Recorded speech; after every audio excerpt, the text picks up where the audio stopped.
In today's video, I'm going to teach you how to delete or remove unsubscribed and bounced emails from your Mailchimp account. This process is essential for keeping your email list clean and up to date, which in turn can improve your email campaign performance. A clutter-free list helps you focus on engaged subscribers and maintain a better sender reputation. Let's get started by heading over to Mailchimp's official website. Once you're there, go ahead and log in using your credentials. It's all about getting into your account before we dive into the nitty-gritty of managing your audience. After logging in, you'll want to focus your attention on the left-hand sidebar where you'll see the Audience tab. Click on that to proceed. This section houses all your contacts and is the hub for managing the people you send communications to. If you have multiple audiences set up within your Mailchimp account, you'll need to select the specific one you want to work with.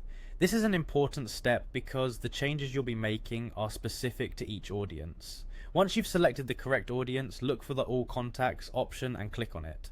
This will lead you to a comprehensive list of everyone in that particular audience group. Now it's time to create a segment, a targeted group within your audience based on specific criteria. Look for the option to create a new segment and click on it. This action will help you filter out the contacts you need to address, which in our case are the unsubscribed and bounced emails. To set up the right filters, you need to adjust the criteria to match the email statuses you're targeting. In the filter section, choose email subscription status and set it to is, then either unsubscribed or cleaned.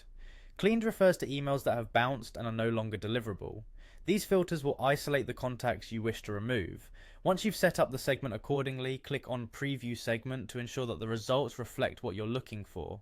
Reviewing this segment is crucial as it gives you one more chance to verify everything before deleting. With the segment previewed, select all the contacts you intend to remove by ticking the checkbox beside each entry. The next step is to look for the Actions menu, represented by 3 dots typically located somewhere at the top of your list. Click on it and then choose the Delete option. Mailchimp will prompt you to confirm this action, so go ahead and verify your decision to complete the deletion process. By following these steps, you can successfully keep your Mailchimp contact list clean and efficient, ensuring that your campaigns reach active and engaged recipients. Don't forget to periodically perform this maintenance to optimize your email marketing efforts continuously. Thanks for watching and happy emailing.